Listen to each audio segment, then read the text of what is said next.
Let's see. Am I live? Do I have audio? Yes. All right. Hello. It is Friday, September 12th, 2025 at 5:07 p.m.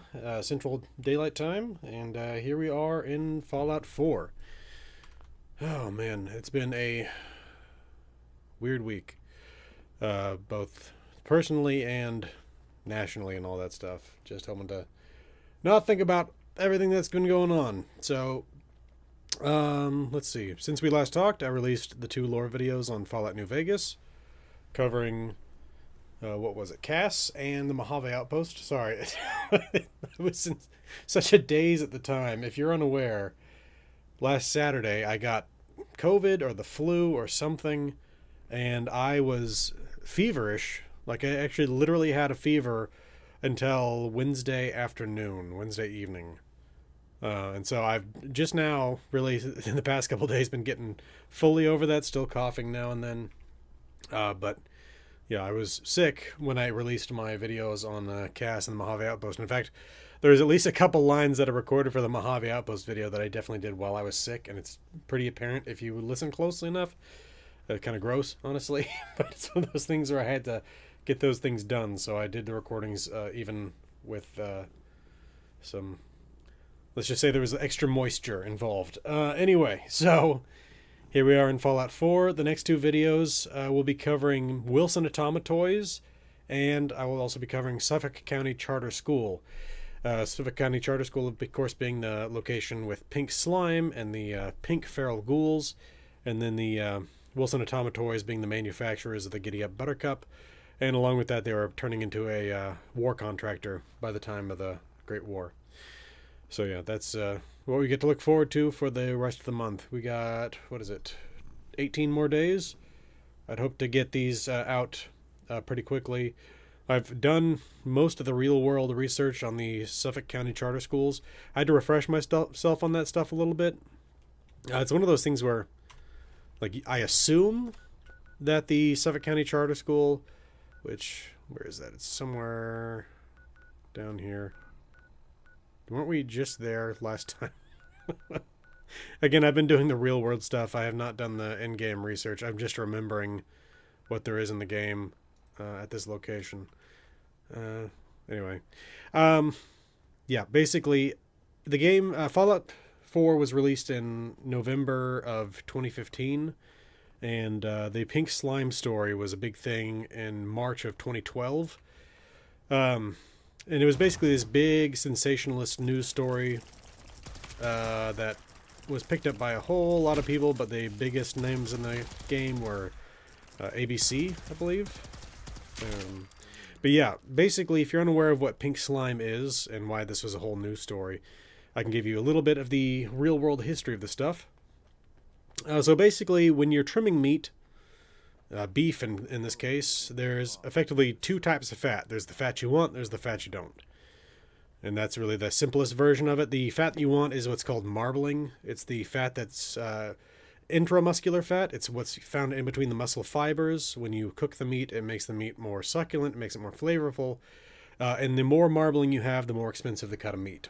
And so what we're talking about here is like... what's it called? Prime beef has the best marbling, followed by choice, followed by select, and then you get to like the lower quality grades. But that's why the beef is actually more expensive at the higher grades, is because there's more marbling, and the flavor you're going to get out of the beef is better. I will say that I am skeptical of the grading I see sometimes when I go to, what's it called? Container stores. What's the proper way to put that? Wholesale. A lot of the time I'll say that I see beef that looks like it's higher quality that's marked as choice, or vice versa. But regardless, that's not really the point here. The fat you cut away is trimmings. And it's the fat that's generally found on the outside of the muscle tissue. If you're unaware of how the beef industry works here, generally speaking, at least in the United States, is that most cattle are grass-fed at the beginning of their lives. But at the end of their life, they go to what's called a feedlot, and while they're there, they're given an enormous amount of corn. Now, corn's not really good for cattle. They can't really digest it properly. My understanding is it actually gives them stomach issues and stuff like that. But what it does do is fattens the cattle up dramatically and puts a whole bunch of fat on the outside of their muscle. And so when they sell the cattle based on weight. And so that's what they're doing there. They're fattening the cattle up to increase the final sale price of the cattle. But again, most of that fat ends up getting cut away in trimmings. But what happens here is that there's a little bit of protein that's still left within the trimmings. And basically it's fiscally impossible to remove that stuff and make a profit off of it using traditional means. So in the 1980s, they developed a process where they would heat the fat up, the trimmings up. They would then spin it in a centrifuge. It would basically separate the fat from the muscle fiber and the connective tissue. And so that way they could actually extract this stuff and use it in ground beef. And so it was an additive called lean textured, what was it? It's finely textured lean beef. Lean, fine textured beef. It's one of those acronyms. And so the USDA basically gave them clearance to do this back in 1990. Now, over the course of the 90s, there was a lot of issues that people were concerned with there being, what's the proper word for it? Bacterial contamination. And I think part of this is because when you're doing the trimming of the beef, you get the one group of people that's just trimming beef to get the cuts out of it that they then sell at the store or sell to wholesalers who cut it up further. And then there's the people that they're shipping these trimmings off to get centrifuged, heated up and centrifuged to get the finely textured lean beef out. So it's basically, I think it was not done by the same people. So effectively you've got a period of time in between when the processes are taking place. So there's a concern about bacterial contamination. And so what they would do is they developed a process to basically get rid of the bacterial contamination in the beef. And what this involved was basically immersing this material within ammonia gas. Now there's other parts of the process. I think they did flash freezing and rolling and like physical destruction and stuff like that in order to basically break up bacterial cell walls and stuff like that. But the ammonia was a part of it, which is why it's illegal. The process itself is illegal in the EU, so you can't get this kind of stuff in the EU. And in Canada, you can't do it if it uses ammonia gas. They do have other methods that use, and by the way, this is why we're talking about this, Suffolk County Charter School, with the pink slime here. But yeah, they do have other processes to do it using citric acid and lactic acid, but I think probably it's the case that the ammonia works the best and is probably also the cheapest.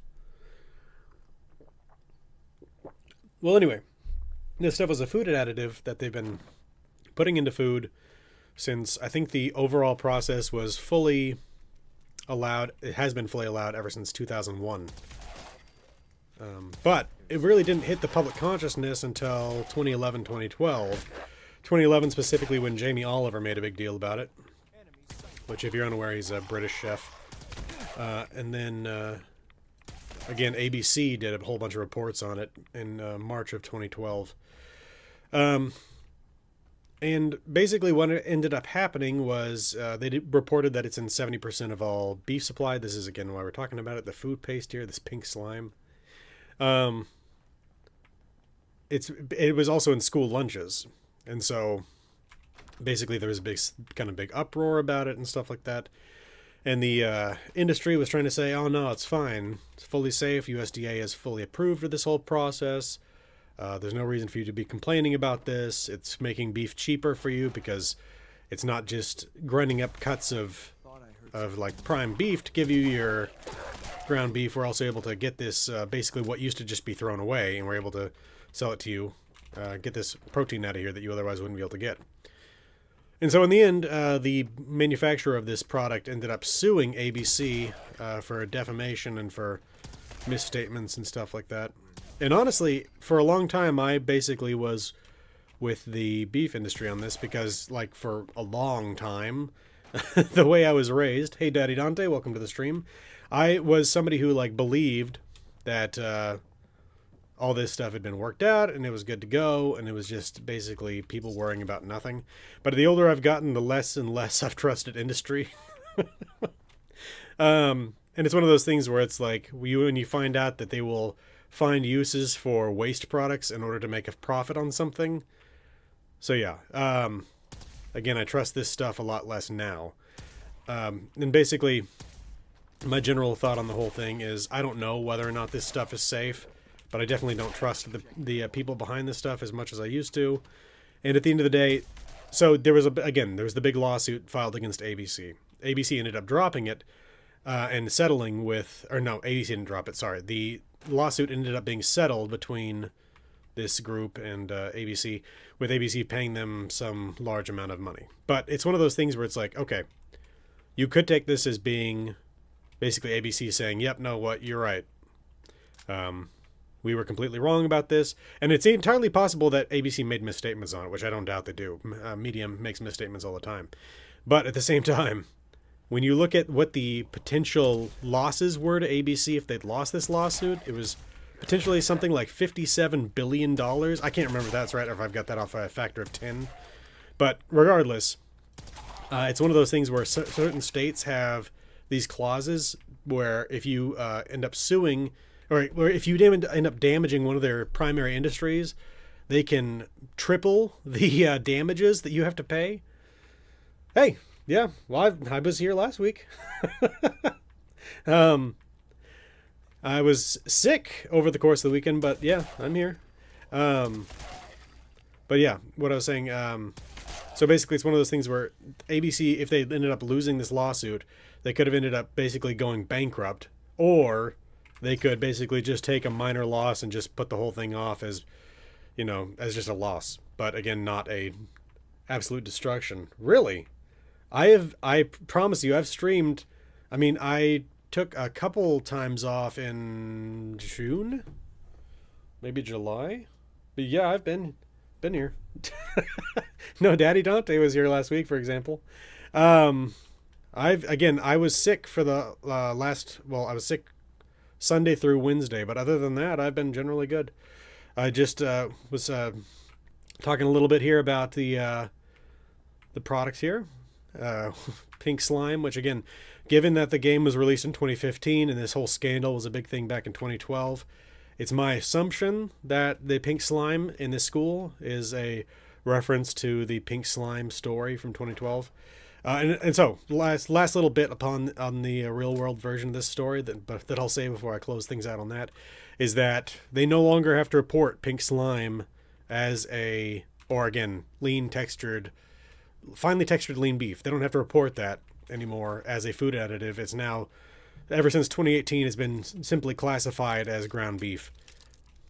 So that's out there. Again, I don't know if there's anything wrong with it at all. There may be entirely nothing wrong with it.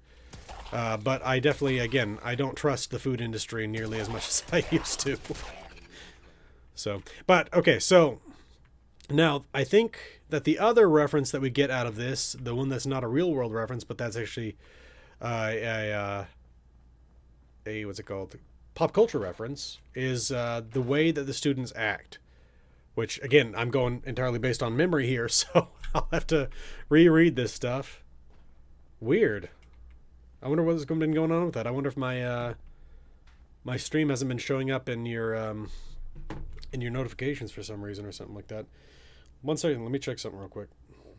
Let me check my channel. 1 second. This is weird. What is going on? There we go. Okay, there's my channel.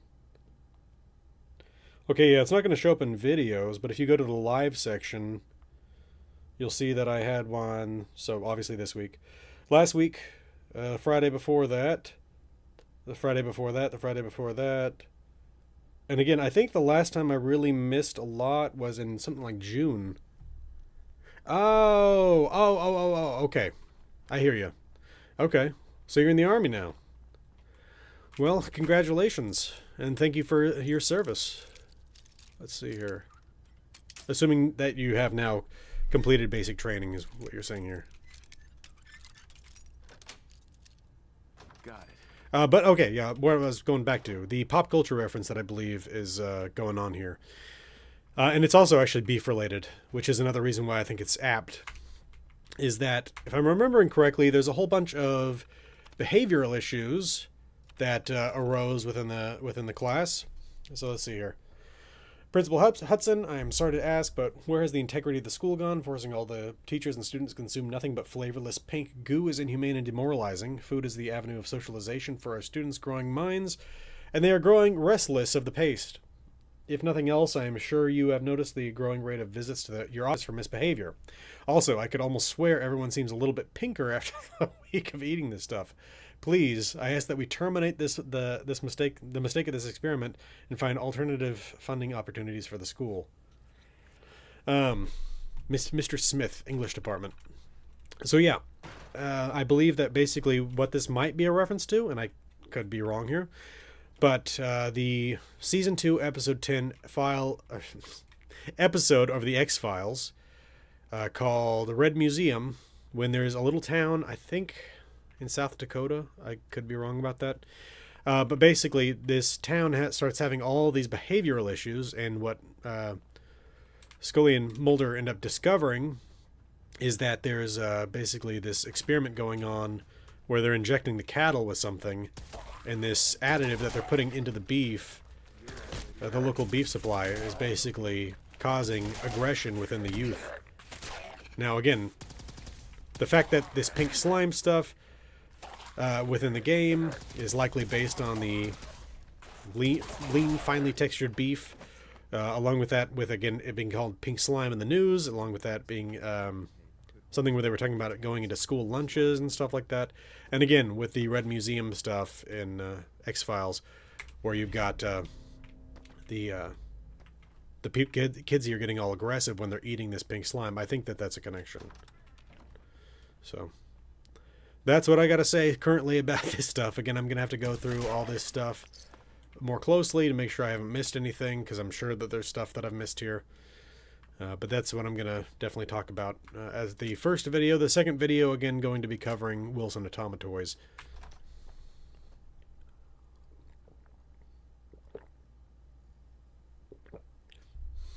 Definitely more. That's more than I'll going in. What I just said about beef is a lot more than what I'm going to go into in the video. So.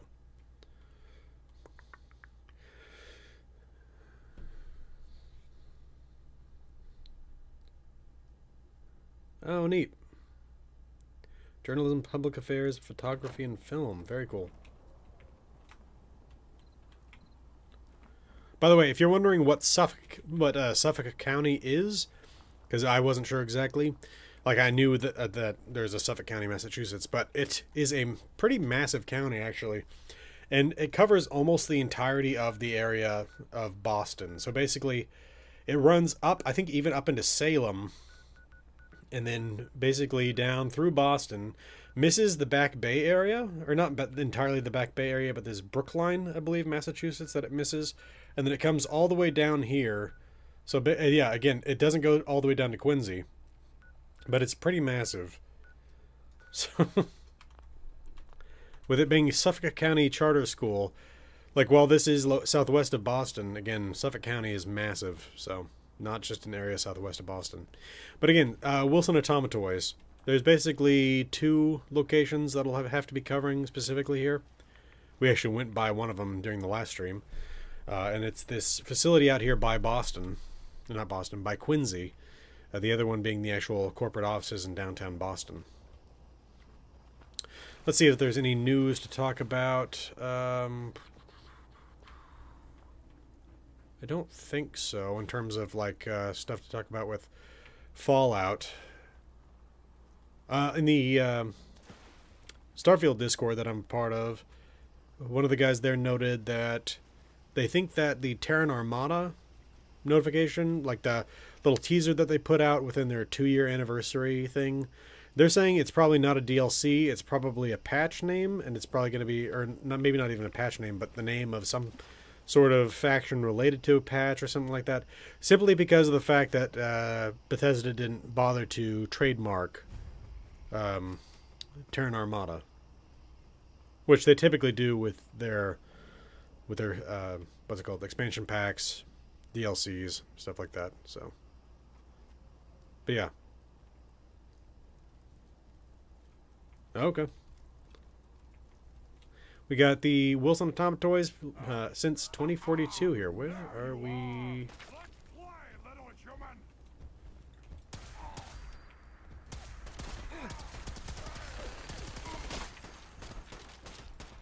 Ooh. As I've said prior, I am not myself a military veteran, but I have a lot of family members that have been. My brother was in the Navy. My father was in the Air Force. Oop, geez, about to die again. My grandfather on my father's side was in the Merchant Marine. At least that's what I've been told. 2 great uncles in the Army during the Second World War. Oh, geez, Louise. Maternal grandfather was in the Navy. If I remember correctly, and I could be misremembering this, he was on a destroyer during the Korean War, and he was also naval attaché to India. Just why my mother grew up basically all around Southern Asia. And then she actually got to meet, what's his name? Arthur C. Clarke, I believe. I don't think she knew exactly who he was at the time because she was a little kid. And my grandfather was introducing her to him. But then that was when she was living in what is now called Sri Lanka, what was at the time Ceylon. But then my paternal grandfather also, my understanding is that he ended up flying planes in to support the South Vietnamese when the United States was not technically engaged in a war there. And so there was one of those things where they fly into Hong Kong, cover up the American insignias on the fuselage, and then fly on in and drive off the supplies, fly back to Hong Kong, basically uncover the insignias again.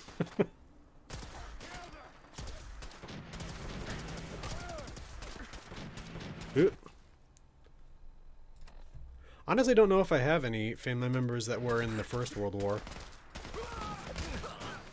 I know that my paternal great-grandfather ran a shipyard during both the First and Second World War. I've got a picture of my grandmother. Is this actually an enemy? No. Oops. Got a picture of my grandmother cracking a champagne bottle on a Liberty ship.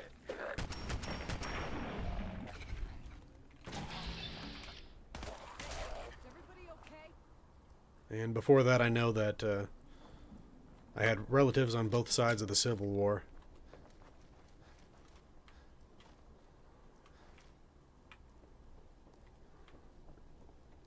Let's see here. So yeah, okay, so, man, what is going on out there? Are there still raiders coming? What just happened? Man, okay. I don't know what I just heard, but...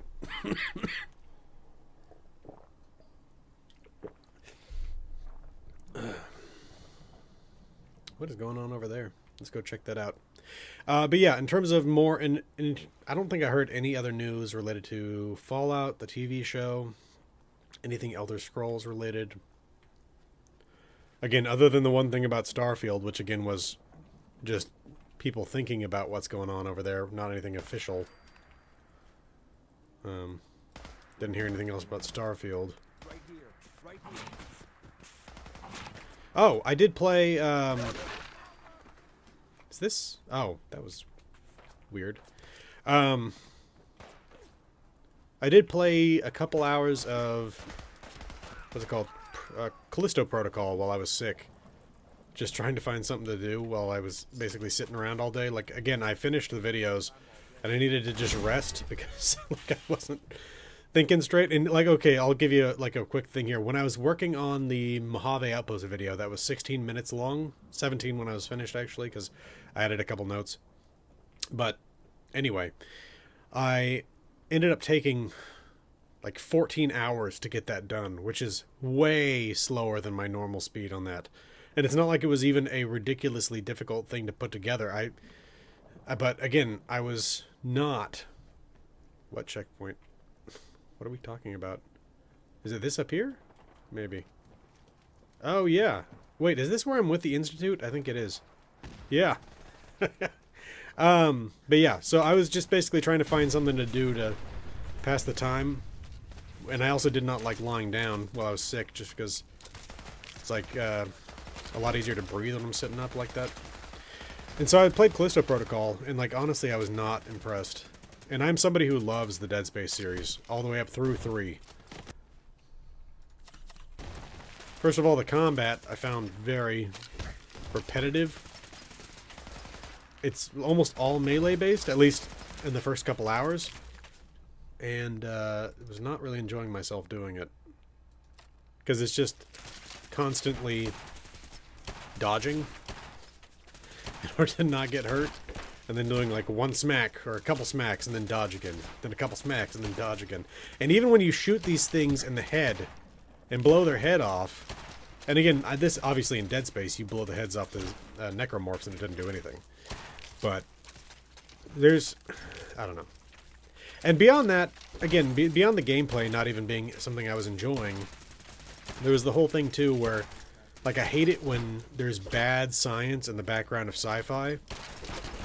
And so, Europa and Callisto both make an appearance very early on in the game. Like, Europa is actually, you see what's going on in Europa before you even see what happens on Callisto. And the gravity on both is shown to be Earth-like, which, no. Now, in Dead Space, they've got artificial gravity, but there's literal, like, gravitational plating, where if this stuff gets damaged, it ends up shooting, energy, like, gravity waves upward to blast you up towards the ceiling. But again, yeah, it's shown both Callisto and Europa to have Earth-like gravity. And then the ship crash lands on Callisto, and there's breathable air. Which, again, no. Like, okay, again, maybe there's something I missed in here where they've terraformed these worlds to an extent. But also, why on Earth would you waste Callisto on a prison world? Like, okay, I know I'm not the average person looking at this kind of stuff, because I've been doing a lot of research on the moons of Jupiter recently, and I can tell you right now, if you want to build a prison somewhere, you do not use Callisto. It is the safest moon for habitation in the Jovian system. It is the farthest from Jupiter and the least at risk of Jupiter's radiation, which Jupiter's radiation is no joke. And you really wouldn't... Okay, here's the other thing. I see people talk about wanting to go drill down into Europa's subterranean ocean. What they don't think about is the fact that that ocean is under... We don't yet actually know the thickness of the ice exactly, but it could be up to 10, 15 kilometers of ice. And the pressure... I gotta find a better gun. The pressure of the water under that much ice, it's gonna obliterate literally anything. Like, you think about what happened to the... what's it called? Ocean Gate submarine that went down to the Titanic. And again, it was obviously shoddily made, driven with like a GameCube controller. But at the same time, again, like, that shows you what happens to craft that are not built for proper pressures. And even craft that are built for the pressure, but then again are fatigued over time. We're talking about magnitudes more pressure. There's not... Okay, I always kind of hoped that there would be microbial life under the surface of Europa. I have completely lost faith in the idea that that's going to be a thing. I mean, maybe we'll find something like on Enceladus, where you've got the cryovolcanoes, but I don't think Europa's the thing. But regardless, again, you don't want to go to Europa. Not really, because the amount of radiation there, while it's not as high as Io, it's still incredibly high. And so, about Io, it's this weird thing where Jupiter creates both an enormous amount of radiation, but it also actually creates an enhanced radiation band around itself, basically within the orbit of Io, because it's blasting Io with so much radiation that it's actually creating these clouds of radiation coming off of Io. But it's one of those things where it's like, the amount of radiation around Io is like lethal in seconds. The amount of radiation around Europa is lethal within minutes. And obviously you can do radiation shielding and all kinds of stuff, but like there's no such thing as something being radiation proof. And over time, radiation shielding is going to get eaten down, basically eroded, by the amount of radiation you've got coming off of Jupiter.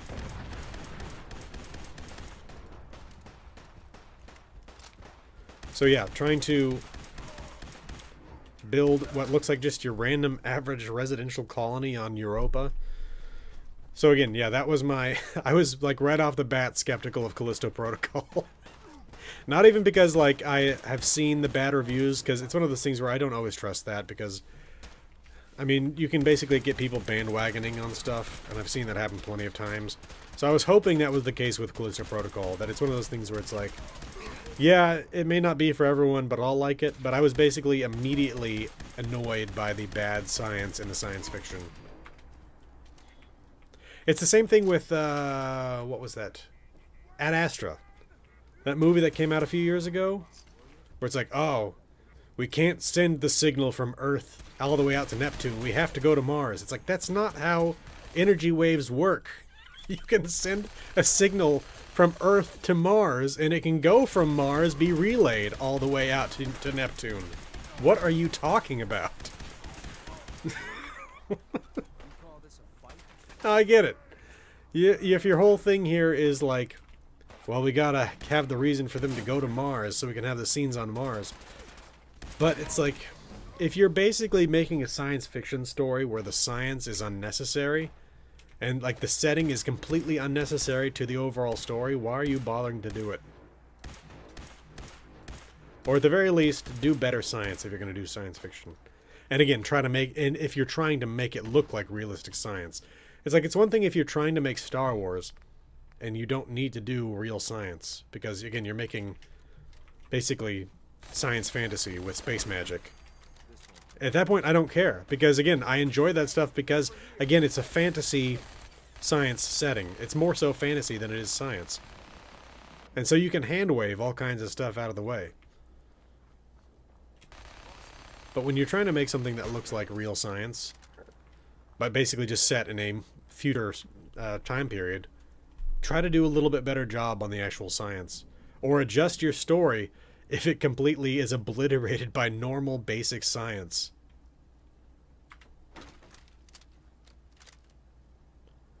I don't know. It's one of those things where I'm sure I kind of ruin watching movies of this type, because it's the same sort of thing where, like, anytime I'm watching something that has a birth in it, and I'm watching it with my wife, and she's a labor and delivery nurse, and she just, like, rolls her eyes at every scene, and it's like, okay, I get it. And I'm sure it's the same sort of thing whenever I'm complaining about there being something stupid in a science fiction movie. But at the same time, I don't know.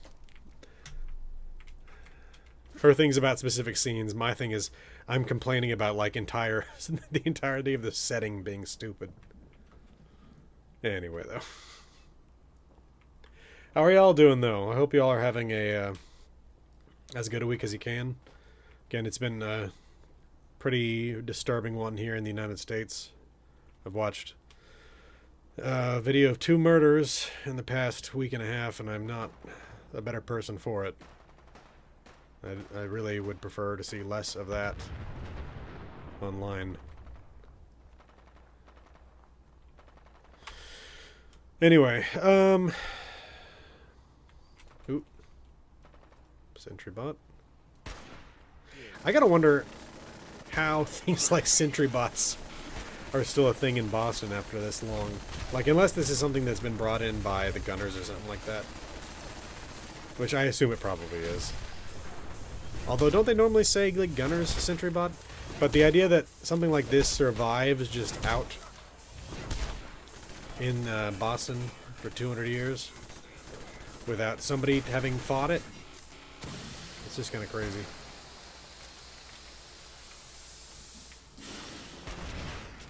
There we go.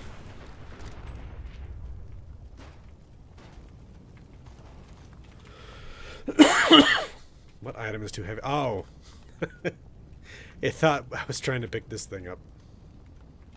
Can I pick that up? No. It's probably not actually... Well, it's got physics. I was thinking it's not actually an item. Like, I thought it was maybe just a decal that was going to fade. But, weird.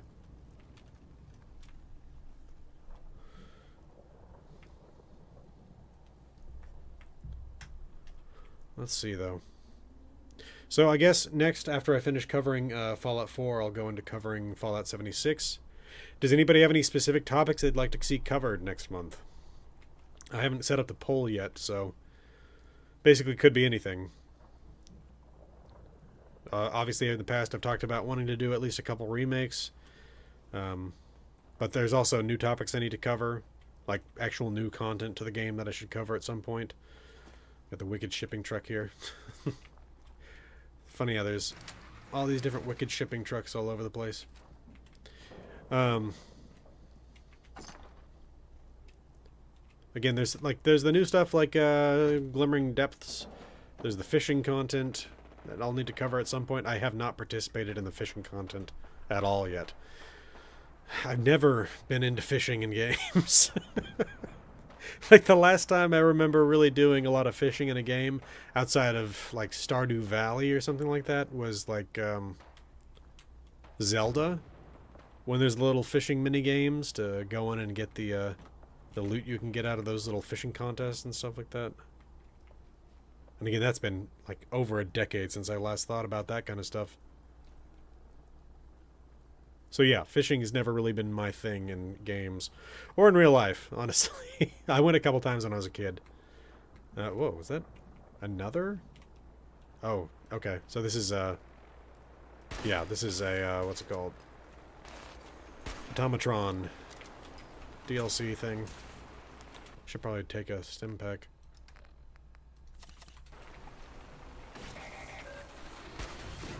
Yeah, I tried to go fishing a couple years ago with my wife. We went to one of the man-made lakes we got here in Central Texas. I can't remember which one. Buchanan, maybe? But, yeah, we were out there for... We tried to go another place. And that... Well, oh, right, I'm with the Institute. I forgot about that. I was like, why is this Brotherhood guy coming after me? But yeah, I tried to go fishing out there. We're trying to go another place, but it actually was completely full up. And so we ended up going to, I think it was to Lake Buchanan. Anyway, when we were out there, we brought our dog with us. And after about half an hour of sitting out there on the dock, he ran back to the car and sat by the door waiting for us to go let him in because he was too warm. We kept trying to get him to, like, sit under a bench or to go in the water, but he's afraid of the water. It's unfortunate because we're pretty sure that he's some sort of water dog. You know, one of those dogs that they bred for hunting, waterfowl and stuff like that. We're pretty sure he's one of those, but he is absolutely terrified of water. Hey, Not Darwin, good to see you. Welcome to the stream. Yeah, again, I've been fishing probably a handful of times in my life, and I don't remember the last time I actually caught something. Maybe that's why I'm not a big fan of it. I've actually been, man, it's been years now, but I believe I went fly fishing in Montana with my relatives that live up there.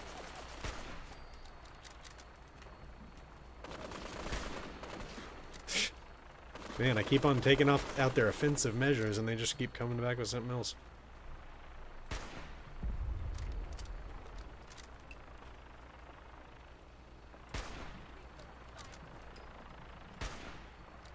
But yeah, fishing in Fallout 76 will be something I have to cover at some point. Yeah, my relatives that live up there, they go hunting for elk and they go fly fishing and stuff like that.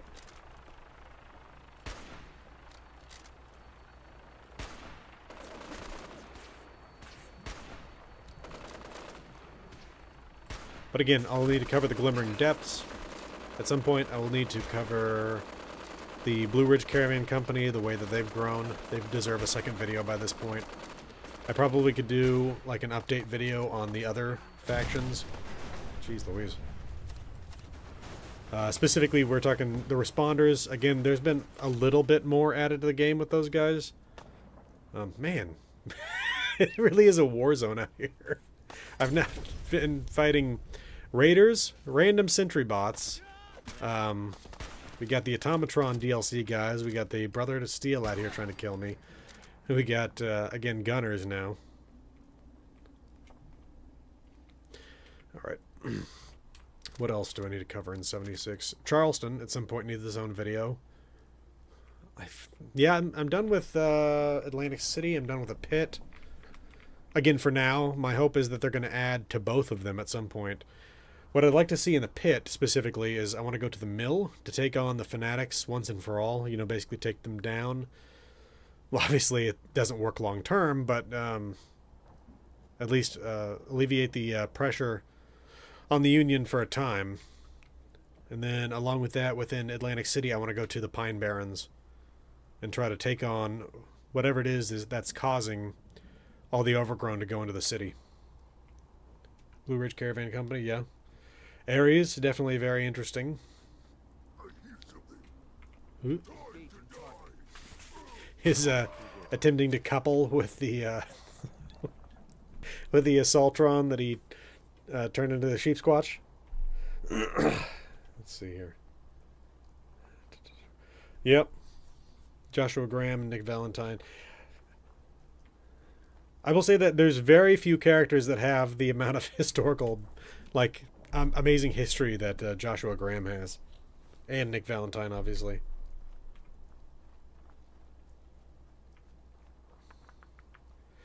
Let's see, what else, though? I know that there's probably... probably need to cover the ghoul stuff properly in a video as well at some point. Oh, and Vault 63? Yeah, Vault 63. And I also will need to eventually do a video on Vault 76 as well. Because it's like, I've covered Vault 111. I'll also eventually cover Vault 101 in Fallout 3. So, I got it. Man, that was, I think, a mutant hound, but... For some reason in my head, I think because we're talking about 76, I got it in my head for a second that was a Sheep Squatch. I've covered the Sheep Squatch stuff a little bit. I think specifically when I was covering Lewisburg. I think I ended up talking about the Cryptid Hunters. But I may need to actually cover the Sheep Squatch properly at some point. Like do a dedicated video. It has been now years since that content originally came out. And again, I did cover it loosely, but I could do something focused on that. But yeah, anybody have any specific topics they'd like to see covered in 76? Obviously, anything that I've talked about or anything else that you'd like to see covered.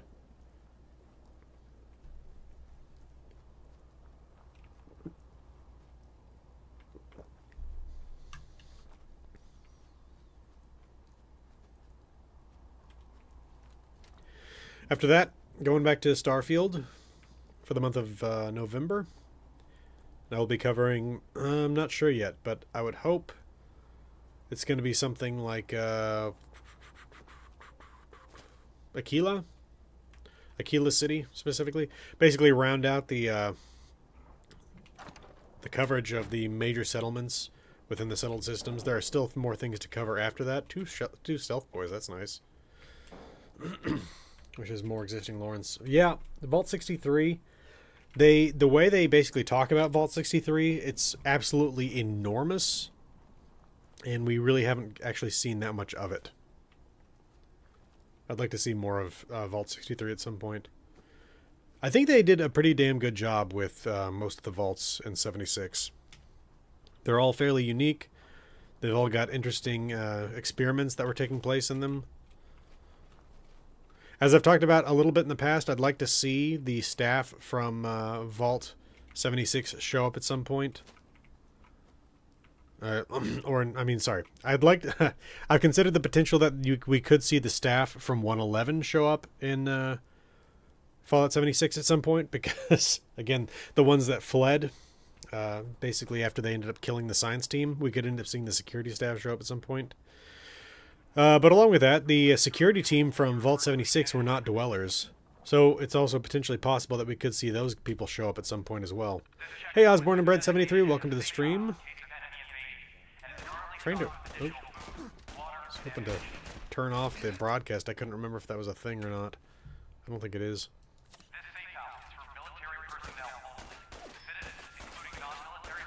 Hope things are going well on the in the Upside Down.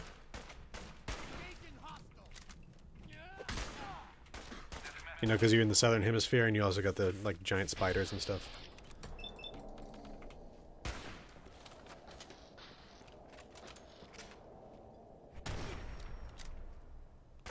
I really actually do want to go to the Southern Hemisphere at some point, if for no other reason than to see the stars that you guys see at night.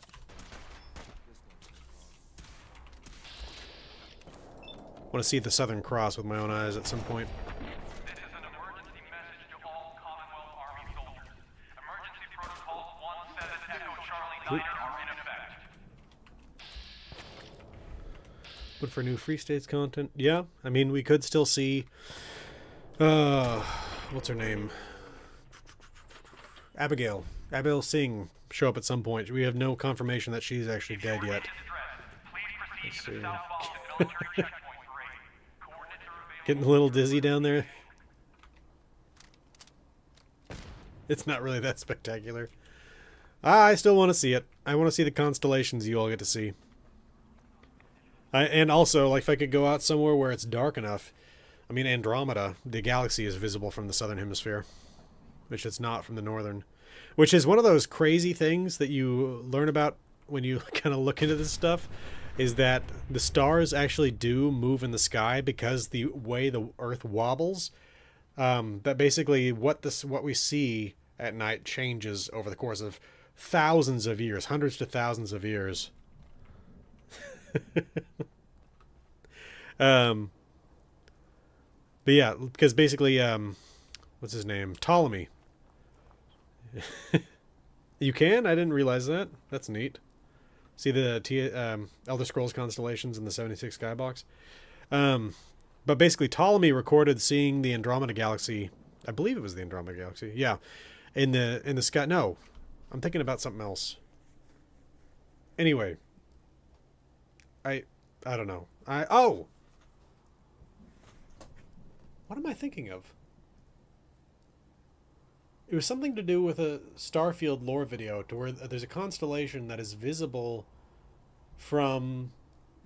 It used to be visible from Egypt back when Ptolemy was creating his recordings of the cosmos that is no longer visible from Egypt because, again, the way that things wobble. To where it's one of those things where eventually the seasons will not correspond any longer to the existing paradigm that they correspond to now. Okay. Interesting. But yeah, again, constellations constellations potentially change over time, but the ones that are viewable also change over time. The one big change we could potentially see within our lifetimes, but you never know when it's going to actually happen, is eventually Betelgeuse is going to explode. The red giant. It may already have, and we just haven't seen it happen yet. Isn't there already a snake sign? That's the other crazy thing, is like I've been learning more and more about the way that people keep time. And so it's like my understanding now, and I've only reviewed this once now, so I need to go back and look at it, is that there's both a like Chinese lunar calendar and a Chinese solar calendar as well, which like, and again, there's also the whole thing where they've got their years of the different animal and stuff like that.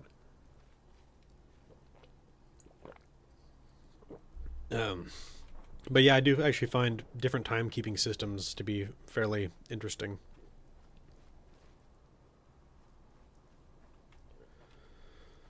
For example, the French Republican calendar. Very interesting.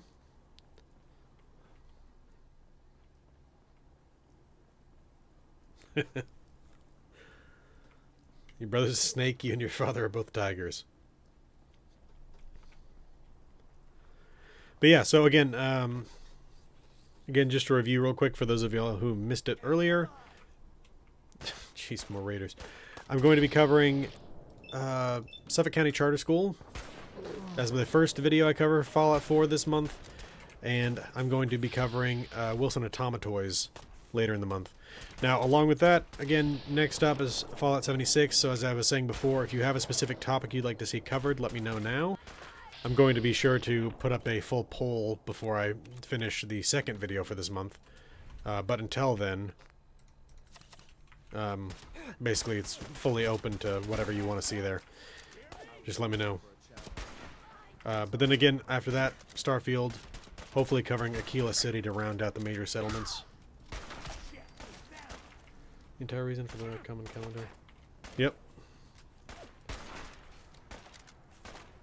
Well, and I've never really been happy with the way that we really kind of like do like a seasonal calendar, to where it's like, oh, December 21st, that's the first day of winter. It's like, is it though? Really? It doesn't feel right. Obviously, Northern Hemisphere. Have I played Chernobyl? No. Are we talking Stalker? Or there's actually several other ones that are kind of like that. Or is there actually specifically a game called Chernobyl? If there is, then I have not.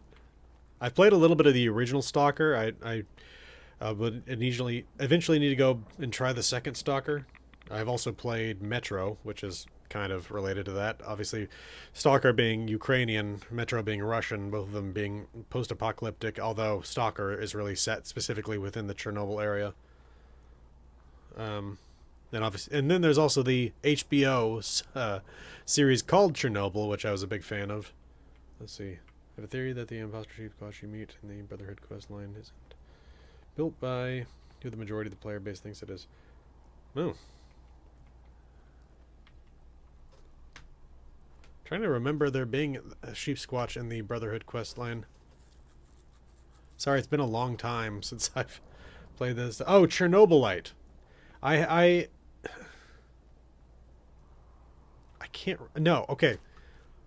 I might own it. It's one of those things where, like the other day when I was playing Callisto Protocol, it's because I bought it like a year and a half ago in a Steam sale, and I had just gotten around to playing it. But it's the same sort of thing where I might own Chernobylite. I don't know. I know it's either I own it or it's on my wish list. But I don't remember. Let me take a look and see.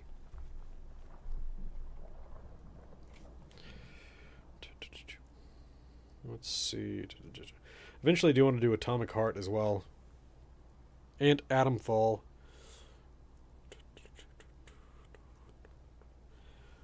I think I own it. Let's see. Where is my library?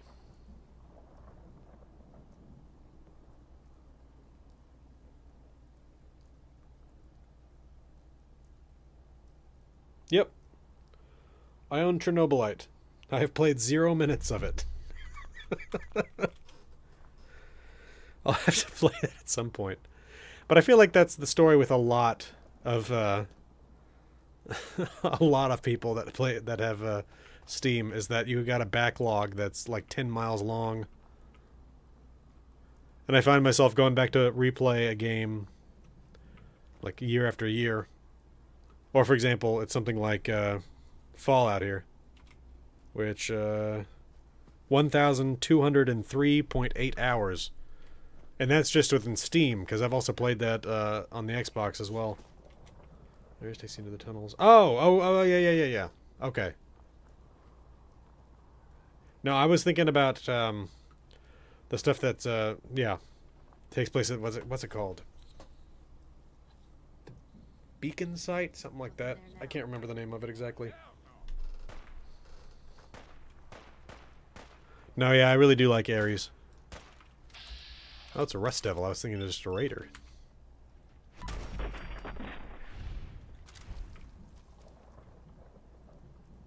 Oh, good.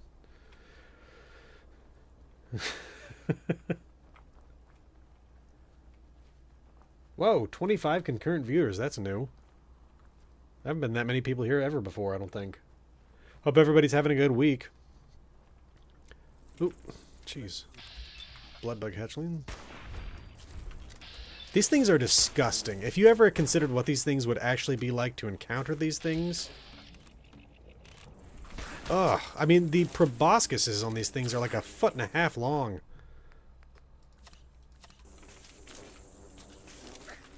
Oh, yeah. Arkham Asylum, excellent game. I never got into Arkham City the way that, like a lot of people said, and again, if I'm remembering correctly, it's Arkham Asylum, Arkham City, Arkham Knight. I can't remember if that's correct or not. I remember that a lot of people basically said the second one was better than the first. I really enjoyed Arkham Asylum a lot better. Oh my gosh. These things are disgusting. I should have used my critical. And I need a weapon that can shoot better here. Well, that can shoot more than one round at a time. Do I have 7 rounds for this? There we go. Sorry, let's see. New scope mechanics in 76. I'll have to check that out. Mark with the perk updates. Just drop, It's will more you? viable. Yeah, when it comes to Fallout, all I've played recently is what I've been filming. So basically, I've recent experience in Fallout 3, Fallout New Vegas, and Fallout 4. So I will get more experience back in Fallout 76 again when I get around to working on the videos.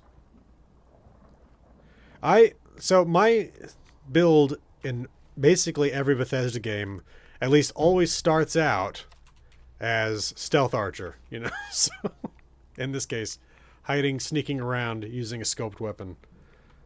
But that definitely is not at least in my experience, not a viable playstyle in Fallout 76. Love the new I've seen the updated building mechanics. They look definitely severely improved. It would always drive me absolutely crazy when I would build a second floor on something and then like half the time I think it's even when you build a new staircase on it and then you try to delete the original staircase and it's like no. You'll make that second floor unaccessible. It's like, even if I was, it's my own second floor. Why do I care?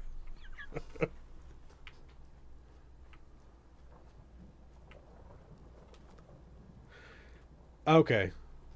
Yeah. Okay, good. The staircase problem's fixed. Chinese stealth armor, absolutely. Well, especially because before Fallout Worlds, where I can now make it so I can basically slaughter an entire army right before filming. Before, when I would need to go in and film places, I would use the Chinese stealth armor every single time. Because it's either that or it's like basically have a fight on my hands literally every time I go somewhere. And it's not only am I burning through caps in order to just get shots of a location, but I'm also burning through bullets, you know? So, well, good.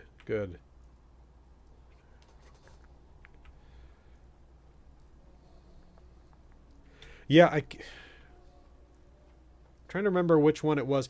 There was one of them, one of those Arkham games that they ported to the PC and did like an absolutely horrible job with it. And I think it was one of those things where they simply, unfortunately, and this is negligence on the main developer's point, or the publisher for them, at the very least, they hired, I think it was a mobile game developer in order to actually do the porting. And this was a group that had no experience porting something as big as a full-scale console game over to the PC, and so it just was broken beyond all reckoning. Worth getting Fallout first. I love Private Worlds. I will absolutely say that. And it's one of those things where every time I see somebody online demanding the return of Fallout, of the Nuclear Winter gameplay, it's like I love that game existed for the people that really enjoyed playing it. I played it a couple times and it wasn't for me, specifically because, like, more so than anything, the reason I enjoy playing the Fallout games is exploring the lore, which you're not really getting any of that when you're playing Nuclear Winter.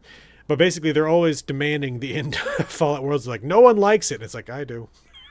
It's one of those things where, yeah, Arkham Knight sounds about right. Yep.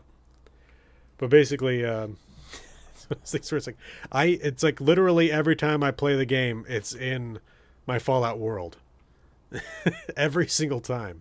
And it's because, again, I can customize the experience for the purposes of filming more so than anything else. Cannot be disarmed. Interesting. Can I jump over it? I don't know that this matters in any way. I'm just wandering around here talking. But let's just see. Ooh. I think I got over it. Laura, is there any ministers? Yeah. No, yeah. Okay. Well, I guess it doesn't matter. But yeah, no, the lore has absolutely always been the biggest draw to me for the Fallout games. Oh.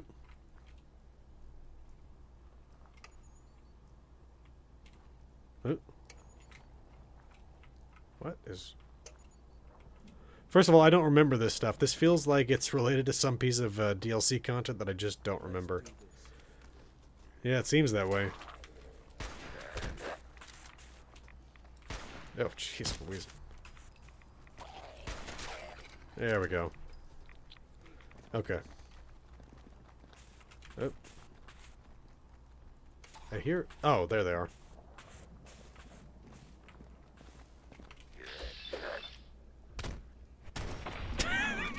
I love it when you do a shot like that, and it's clear that the rifle barrel is stuck right through their chest.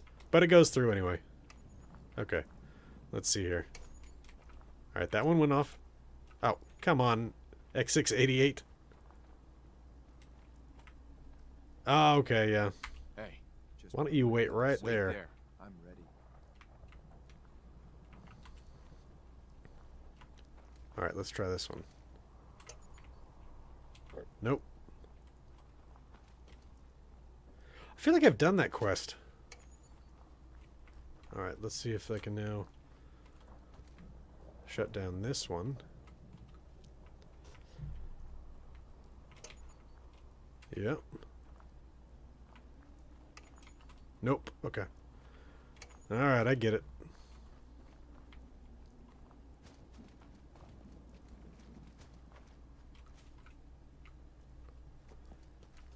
So long as there are just the 4. Yep. New engine. So, I will say that, like, I think a lot of people underestimate how important the engine is to the game feeling like it should. Basically, it's like one of those things where, like, the engine they use, like, you put down an item somewhere and it stays there. You know, that's something you actually don't find a lot in a lot of other games. Hey, what do you need? Come on. So obviously, yeah, there are definite issues with Bethesda's engines, like all the way through, because we're talking about constant iterations upon the Gamebryo engine. I told you just to follow me. Why am I pointing out where you need to go? Can I just... Okay. Let's see. I feel like, isn't there something up on the roof that opens when you hit those things in the right sequence? So I will say that probably what we'll end up seeing in Fallout 5, whenever that time comes, which again, I'm expecting to see that after... Wait, what was that? Plastic knife. Okay, I don't know why I thought I saw like a note or something. There we go. Yeah, I remembered it opening the door. Yes! Okay, I've definitely done this before. It's just been so long. Basically, I will end up eventually seeing it. So we'll see Elder Scrolls 6 first, whenever that is. My sincerest hope with Elder Scrolls 6 is that they're going to do another shadow drop where it's just going to be like, all right, it's now available in stores immediately. And but I don't think that's going to be the case. I am honestly hoping for that for perhaps later this year. And again, I could be off of this completely, just way off. I would love for them to do that with the Fallout 3 remake that people have been talking about them potentially doing. We'll see what ends up happening there. I would love for that to be the case, but yeah. Anyway, regardless, after after Elder Scrolls 6, we'll end up seeing Fallout 5. My hope is that it will be basically iterations upon the engine that they've already done work on in order to make Starfield. So, yeah, well, definitely going to be working on Fallout 3 remake and Elder Scrolls 6, completely different teams. Like Fallout 3 is going to be... it's not the same team that's doing... what's it called? That did Oblivion, at least to my understanding. You've never played 3 or New Vegas. That's crazy. You definitely need to play them. They're very good. I mean, obviously there's a definite adjustment that has to be made for how different the gameplay is. Like in terms of gunplay, like 3 is a completely different world from 4. I will say New Vegas did better because there is weapon customization in New Vegas, so you can actually put scopes on guns and stuff like that. But I would absolutely recommend anybody out there that hasn't played them play 3 in New Vegas. Oop. And I would play 3 first. It's one of those things where... Jeez Louise, my aim is terrible. Oh my god. Well, I'm trying to fire down a scoped weapon at enemies that are 3 feet away. But anyway, it's definitely my recommendation you play 3 before New Vegas, because it's the same thing with any game where there's a game that introduces better systems, is that you don't want to go from the game that has introduced better systems back to the game before those systems were introduced. And so New Vegas was an iteration on 3 that introduced, again, weapon modification and stuff like that. So I definitely recommend you go 3, then New Vegas. But excellent stuff in both of those games. Don't use computers. Well, yeah, they should be available on console. Oh, jeez.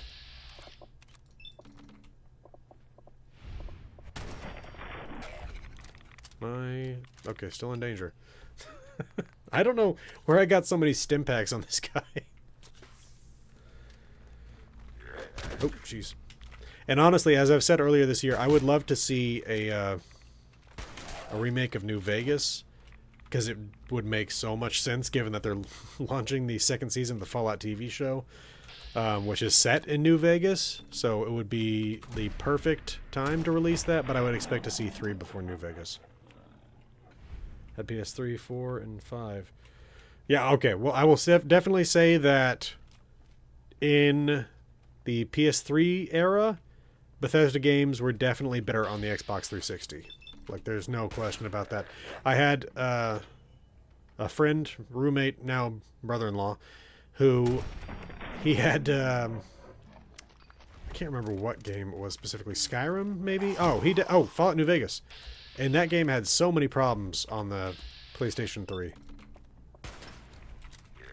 But yeah, he also got Skyrim for, I can't remember if it was 3 or 4, and it was just a pain. Not to say that the game was without its flaws on the other systems.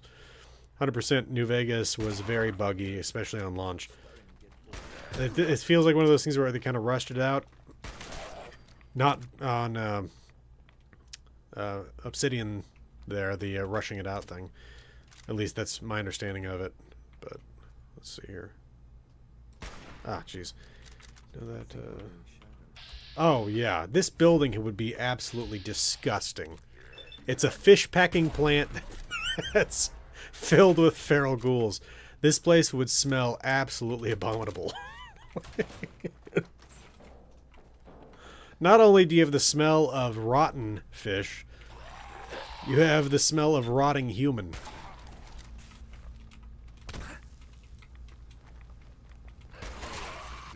Which I luckily have personally never smelled rotting human, but I have smelled rotting mammal in the form of squirrels and stuff like that, getting trapped in the walls. And if it's anything like that, horror show. Let's see, slide, solar... Yes.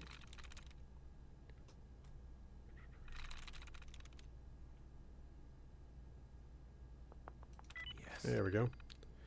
What about Fallout London? I have not played it yet. I talked about this a little bit in the past, but I generally don't play mods. And I would like to play Fallout London at some point, but it's one of those things where I don't want to make a mistake and end up recording, like getting something stuck in my head that's not actually canonical lore. So again, why I don't play a lot of mods. Fallout New London, Fallout London, I don't think I'd have that much of an issue with that. Yeah, X688 following me like a can of air freshener.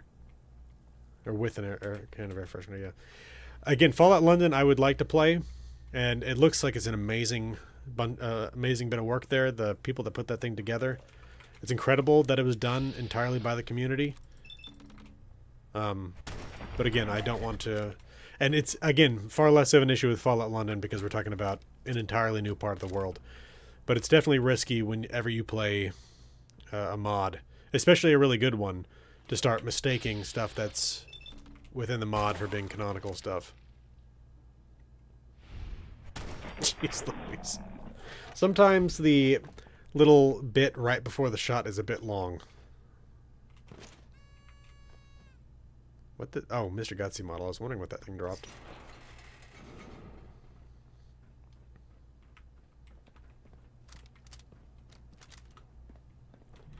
Yeah, there's some people I know... I feel like I've seen that... I remember there being at least one large-scale New Vegas mod that I think was attempting to mod in stuff from California. I feel like I remember seeing that one of those mods is shut down. But I also remember seeing... I think I've seen at least a couple that have been trying to basically mod in stuff from Fallout 2 into the world of Fallout New Vegas, which I would love to see that kind of stuff.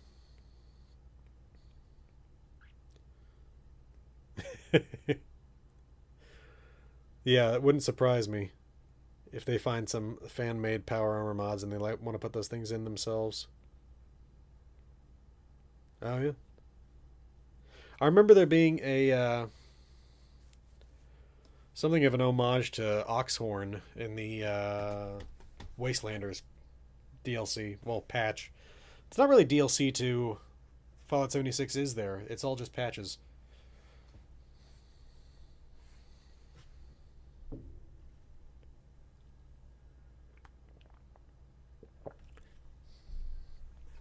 My God, this is the long loading screen. Yeah. Updates. Yeah, that sounds right. Wastelanders update. Steel Dawn. Steel Rain. I feel like, and I could be misremembering this, but unless I'm wrong, there was originally going to be, I think, 3 Brotherhood of Steel patches, and they only ended up doing actually 2 of them, and I think because they combined content, but I could be misremembering that. But I remember there was supposed to basically be like Steel Dawn, something else, and Steel Rain, or Steel Rain and something else, but I think they ended up combining all that stuff. I also remember they ended up accidentally launching Steel Dawn, or Steel Rain, one of the 2 of them. They ended up launching like a week early, I believe, because they ended up accidentally putting it out for PC or for consoles, and they're like, ah, screw it.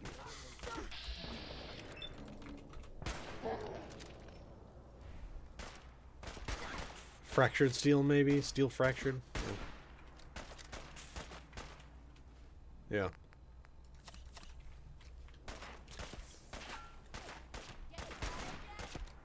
This helmet is ridiculous. I do love it, though. What? Wait, why did it admire me?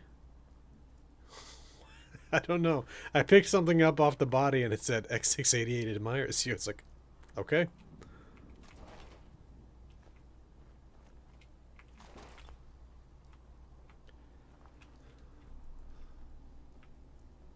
Yeah, I'm looking forward to actually looking into Wilson Automatoys a bit more. I looked into them a bit when I was making my video on Hallucinogen. Was it Hallucinogen? I believe it was Hallucinogen. Yeah. Basically because they were part of the same program. The Assaultron and SentryBot versions of that helmet. Really? There's an Assaultron version? I know there's the Assaultron pistol, which is just the head with a handle and a trigger on it, but I wasn't aware that there was a helmet version of that. But yeah, the Sentry. I have not seen the SentryBot version either. Oh, okay.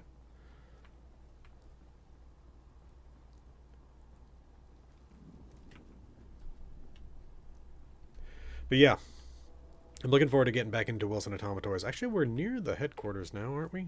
I believe we are. Basically, yeah, they were part of the same program as, yeah, it's like right around here, as Hallucinogen, where they were both basically producing things for the war effort, which was entirely against the ideals of the founder of Wilson Automatoys to get involved in this kind of stuff. But it's one of those things where, like, Hallucinogen was producing products that could really only be used by the police and military. And really, when it comes right down to it, only really the military, because the stuff that, okay, here it is, that they were pretending was non-lethal was absolutely lethal. And you can see it within the hallucinogen headquarters when it's like they're testing stuff where it's like, oh, this is supposed to strike fear into them. And it's like, well, yeah, and then they also like tear each other's faces off. But yeah, they're definitely afraid right before they do that.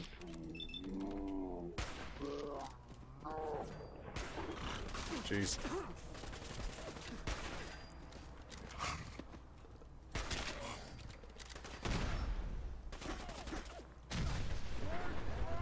Oh. Are they a subsidiary of Westec anyway? So no, I don't. Not to my knowledge, no. You do find hallucinogen canisters within Appalachia, and specifically, more so than anywhere, you find them around the Poseidon Energy Got a minute to talk, sir? WV006 or whatever it is, the plant in Charleston. Whoa, jeez. Let me put my gun away. Then we'll talk. What's up? When Father told us about you and who you were, it was clear he had certain biases. How could he not? He's your son. I'm proud of it. When he shared his plan for you to take his place, well, a lot of us thought that was more than just pride. It was narcissism. How would you, an outsider who knew nothing about us, run the Institute? We all had our doubts. Me, maybe more than most.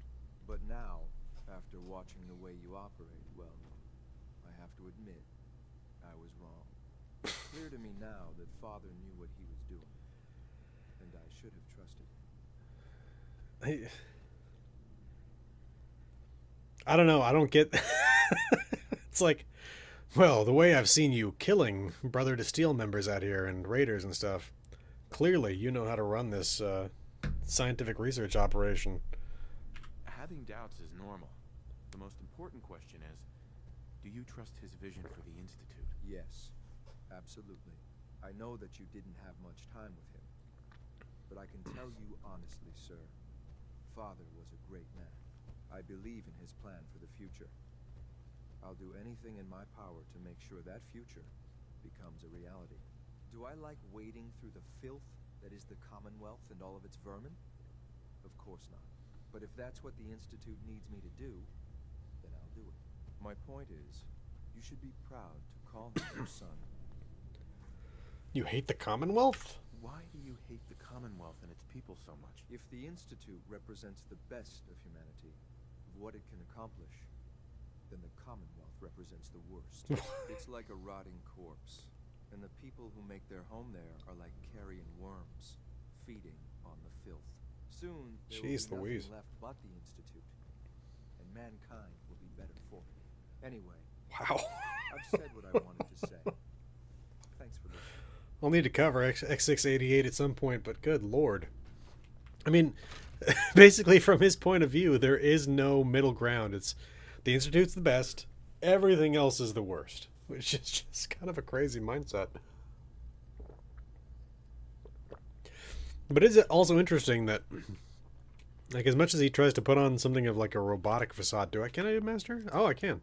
As much as he tries to put on something of a monotone facade and all that, he also has preferences, which is not something you generally see with an actual just full-on machine. So let's see here.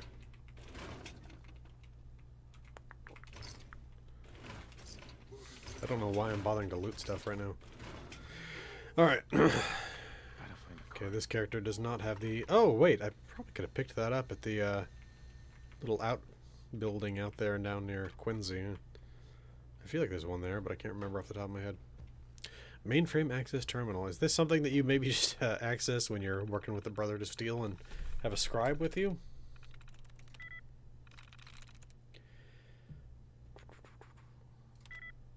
Okay.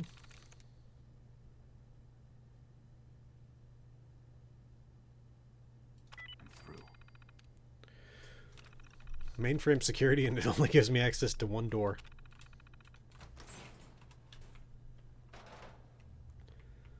No, yeah, it would be interesting if he had more to him.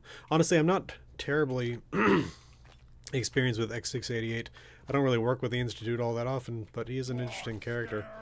Not as interesting as Dance, because Dance is basically one of the most interesting characters in the game, but yeah.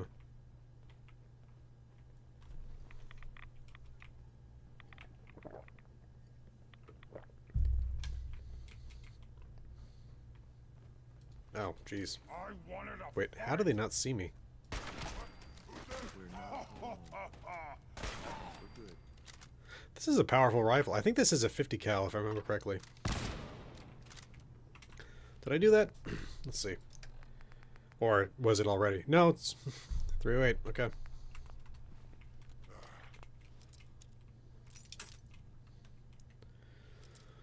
I don't know about y'all, but I feel like a little bit of my soul breaks off every time a lockpick breaks.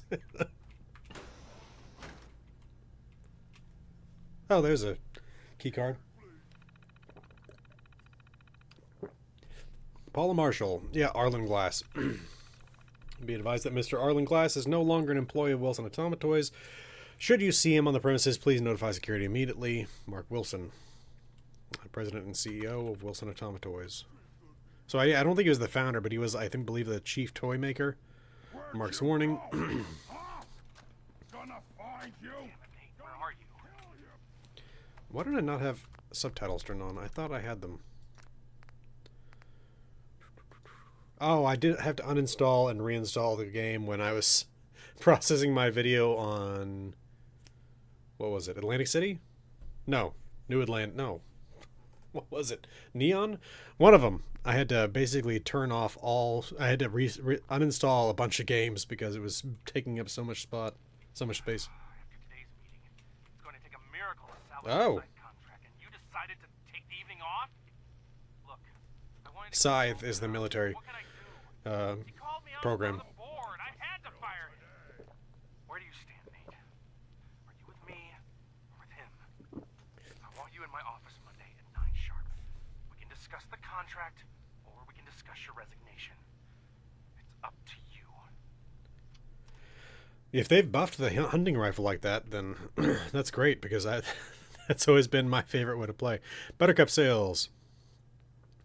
Paulo Marks wants the Q4 sales forecast revised down again. You still have access to those records. See what you can do. It doesn't matter. It doesn't seem to matter what the number is, so long as it makes the new project look good.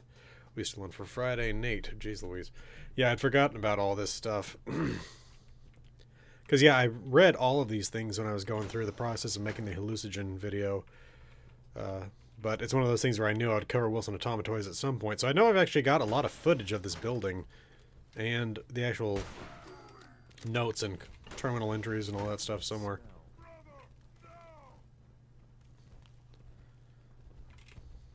Good. I was starting to get bored. Stupid noises. It is definitely my favorite thing in Bethesda games when, like, you blow someone's head off and they're like, oh, it must have been the wind. Why, you stupid humans! Always fight!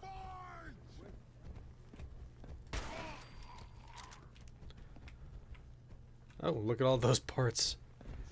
My God. This is what death looks like up close. Ah, jeez. Pre-war corporate storylines have a strong theme. Yep. No, yeah. I'm really looking forward to seeing a lot in the Fallout TV show this season. I really want to know what's going on with that big, Vault-Tec underground facility where they basically got like a skyscraper. Well, it's not really a skyscraper. It's only probably about 8 stories. But you know what I mean.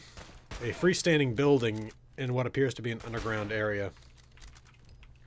Screws galore indeed.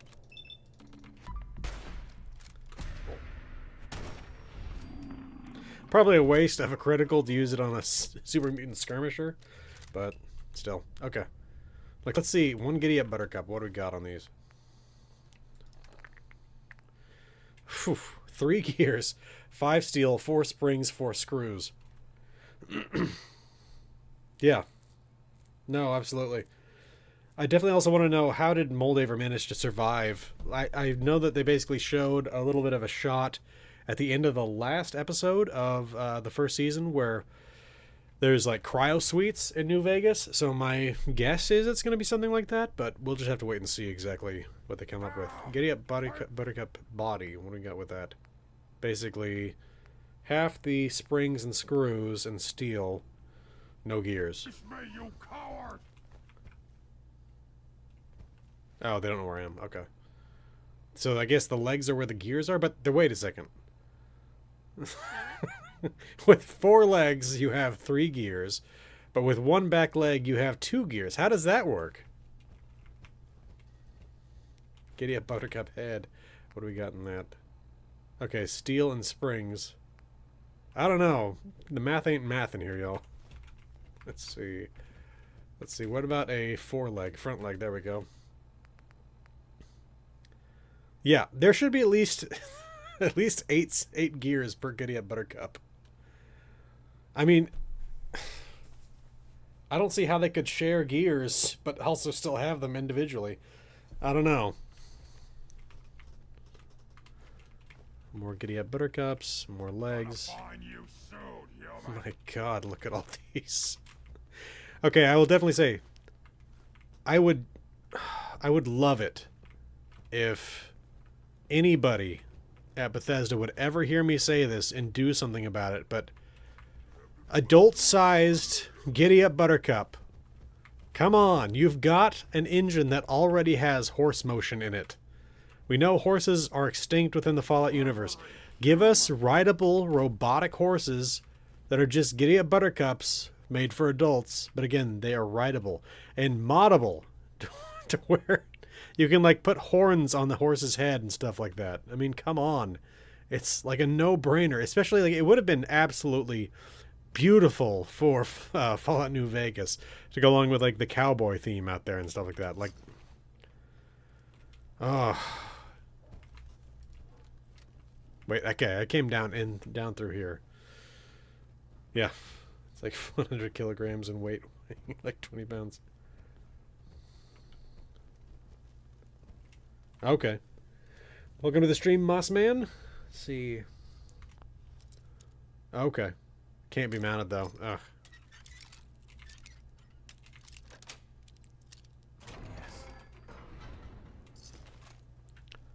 I don't know if people have heard my general speculation as to why it is that super mutants eat people. It's generally that they have to eat an enormous number of calories. So basically, with their physiology being what it is, that they have to have an enormous number of calories consumed every day just to stay alive. Basically, just to maintain weight.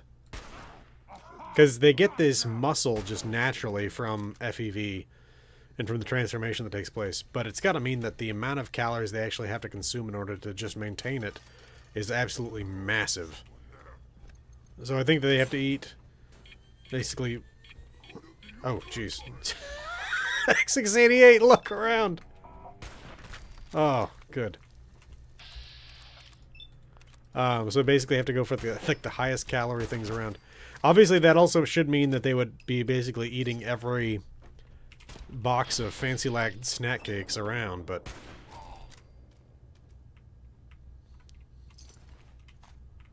And I don't know if I'm right about that, but it also would explain why there's so much meat around every place that they've set up.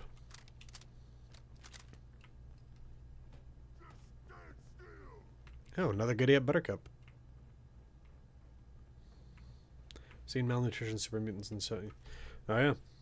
Well, there's the the ones that have basically painted themselves like English soccer hooligans. There's never really any explanation for that. It was just there was like one cave with red and white painted super mutants that come out to fight, and then they never show up again. It's like, okay. Like, unless I've missed something in some newer content that's maybe just been released, we've never seen them again. Or again, unless they show up in maybe some events somewhere, because I generally don't do events unless they are directly related to other lore content, so... Ah! You're already dead.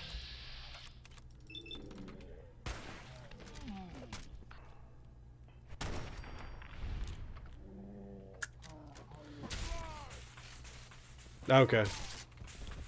Ooh. Don't forget to check your ammo level. But yeah, I do enjoy whenever you get, and it only has happened actually a few times, which is why I think it's actually been kept fairly fresh.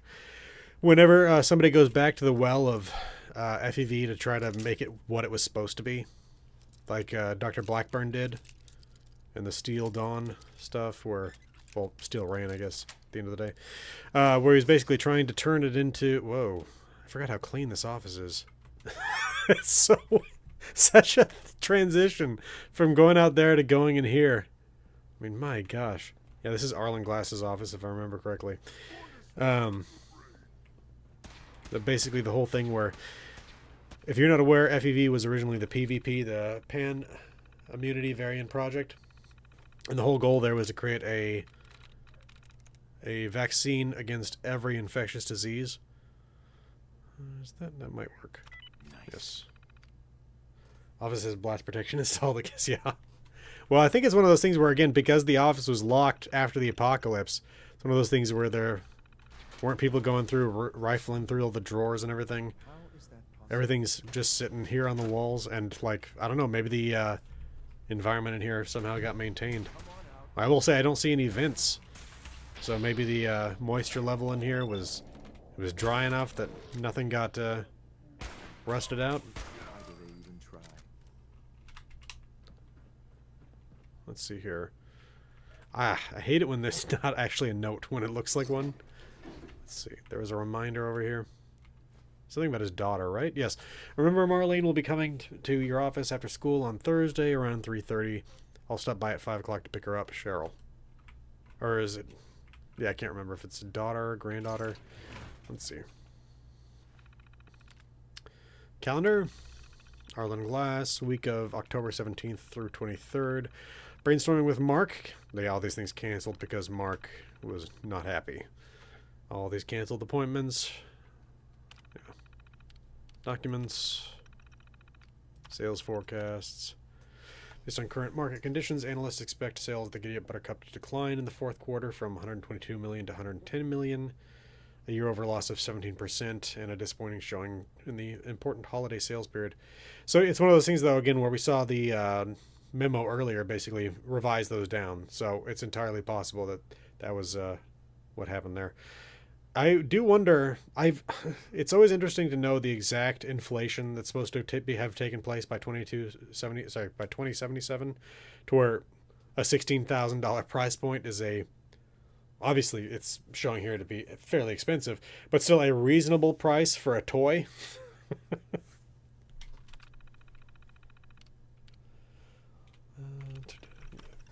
I don't believe these numbers. We've had solid sales for years. What's changed? If our sales really are down, we need to expand our market. Premium editions, collectible variations, maybe even a boys line. I'll work up some ideas for next week's board meeting. It'll be great. You'll see. Yeah, you'd have to wonder if they were to do like additional animals, like not just horses, but if they did, I don't know, a lion. Anyway, I don't know. Just speculating here.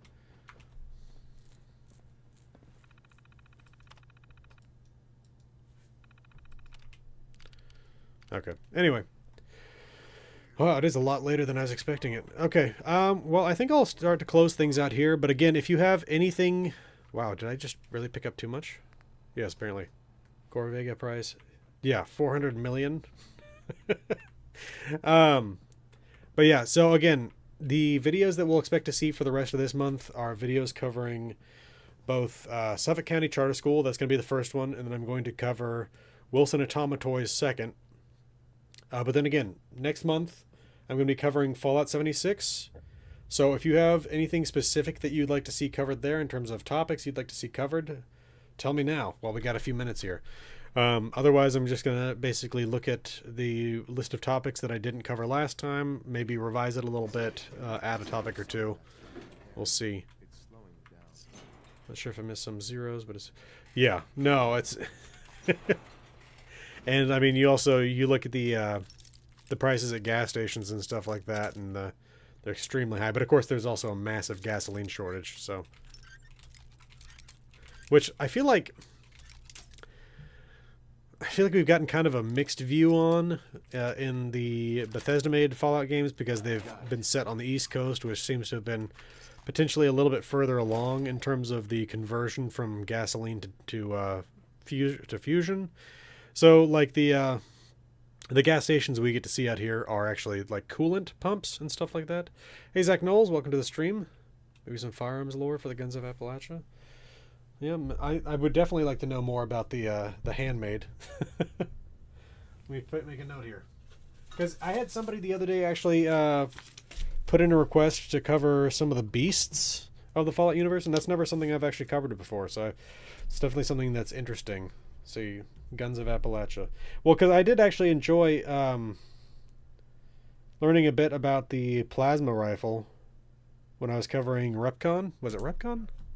Yes, because they were also working on a specialized version of the plasma weapon, and so I learned that the actual original plasma rifle is that one with the like 3 big blades on it, basically on the front, the plasma caster. Centaurs, yeah. Ugh. I would definitely say that, like, there have to be those purists out there that hate everything Bethesda's done to the Fallout series, which I think is stupid, but regardless, you have to admit the Centaur was an incredible addition to the universe. Now, we haven't seen them since Fallout New Vegas, but, oh, God. And the concept art for those things, too, oh, man. You've got the one where it's like the guy that's wearing like the partial suit jacket, and he's got the pipe coming out, but he's also got the tentacles coming out of his mouth. And I think one of the tentacles actually is holding the pipe, if I'm remembering correctly. But yeah, again, anybody have any specific topics they'd like to see covered? I wrote down Guns of Appalachia. I can look into that, see if there's anything specific about it that I could cover there. But yeah, so like, again, the other topics that I currently still need to cover for Appalachia, again, aside from the remakes that I still want to do for Dire Chemical, Senator Sam Blackwell, and some of the early cities. I've done a couple of them so far, but I still need to basically redo the one for Clarksburg, Welch, what's it called? Man. It is evading Beckley. Sorry, Beckley. And then also, there's that one that I keep mispronouncing. It's Brommel. The locals call it Brommel. It's spelled Bromwell, Bramwell. It's basically, it was a town that for a brief period of time had more millionaires living in it than anywhere else in the country, and it's out in the middle of the mountains of West Virginia. And it's one of those things where it's like, yeah, you had all these coal magnates that built these Victorian mansions there. But yeah, it does still exist in the game. It's the home of those giant mansions on stilts that you find in southern Appalachia. I've covered that before, but I would definitely like to basically remake that video. And then again, the new stuff I need to cover is things like Charleston. But along with that, the Blood Eagles, I think, probably deserve their own video. Then obviously Vault 76, Vault 63, Glimmering Depths, update to the Blue Ridge Caravan Company, potentially do an update to the other factions. We're talking about specifically the Responders, the Settlers, and the Raiders of the Crater. Crater Raiders. But again, those are the topics that I currently have in mind. I do actually need to cover Arctos Pharma at some point. Like, there's stuff there that I've just never really gotten deeply into, but there's obviously a story there that needs to be covered. Is that a cap stash? Let's go grab that. Always love a cap stash. I'm one of those people that has like always just been terrible at making caps in Fallout 76. And I know there's a bunch of people out there that do really well at it. And I've seen people do things just like farm purified water and sell it to like the vendor bots. And I don't know if that's how people got all their money. But it's one of those things where it's like when my mutations wore out, it's like, oh, well, I guess I don't have mutations anymore. When I accidentally got rid of them. I do have some characters with some actual money in there now, but Yeah. Again, I'm terrible at making money in Fallout 76. Footage of you. Neat.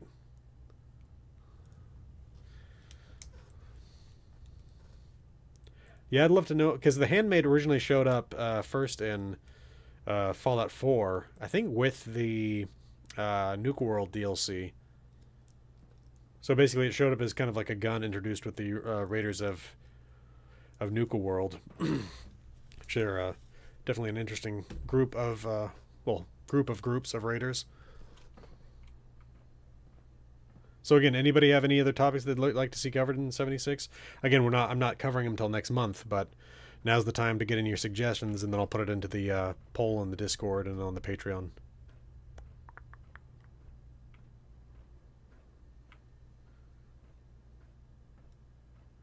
I'm really hopeful we'll see some more on more content for Starfield later this year. Hopefully something to do with the second DLC. Something to do with this Terran Armada stuff. Along with that, I'd love to see the actual... Again, so... Real quick tangent here. I saw that they laid off a bunch of people at the company that did the remake for Oblivion. And it's that kind of stuff that just drives me crazy about the video games industry, where it's like, you make a product that sells gangbusters, and they still lay you off. It's like, what? You do a great job and you still lose that job. I don't... It was definitely a better time when there wasn't so much money involved in the video games industry. When they started getting investors involved in everything there, yeah, you got more AAA games where you can literally see the testicles of a horse shrink in winter. But at the same time, you get people that lose their jobs every single time a game publishes, and it's absolutely maddening. And so it's like, obviously we're not going to see that. That company was obviously working on Oblivion at that time, but I'd like to think that I think the thought process is that basically there was another remastering company working on the Fallout 3 remaster at the same time, not the same company that did Oblivion, and I'm hoping that's the case. But we'll see. I'm hoping we'll see something about that remaster potentially later this year. I'd love for them to do another Shadow Drop, but you never know. If they were to release that, basically, like, at the same time they release the first episodes of the Fallout TV show for the second season, that would be excellent. So the AK is actually extremely expensive and time-consuming to set up, manufacture, so any group producing their own AK variants would be definitely well-equipped, powerful, and intelligent. Yeah, I mean, it's one of those fascinating guns in history that has really lasted the test of time. Like, obviously there are a handful of guns that have done that just keep on going and going and going. And I'm not even talking like where they just keep manufacturing them. I'm talking like the individual versions of them are basically good forever. But yeah, the AK-47, definitely a very interesting weapon. It's pressed sheet metal, right?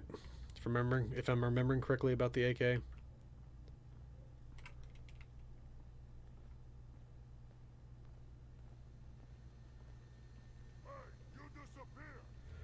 Alright, well, I think I'm going to close things out here. It's been great hanging out with y'all. There's never been this many people here before. It's been really great to see y'all.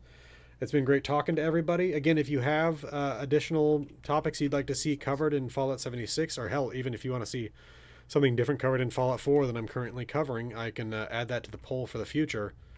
Yeah. And so I'll put that kind of stuff in to the future polls for Fallout 4, Fallout 76, all that kind of stuff. And again, even if you want to see something in Fallout 3 or New Vegas that I haven't covered, go ahead and suggest that kind of stuff in the comments, and I'll go back and read them and take a look at them. So, but otherwise, I'm going to go ahead and log off now. And I will definitely, I've got some work I got to do this weekend on my car. It's going to be horrible. I have to change the head gasket and the water pump and the timing belt, and it's going to be a nightmare. But with the time that I have left over, I will be working on the Suffolk County Charter School video. I'll also be working on, well, I probably won't be working on the other one yet, but the Wilson Automa Toys video will be on my mind at the very least in terms of thinking about things I need to cover here.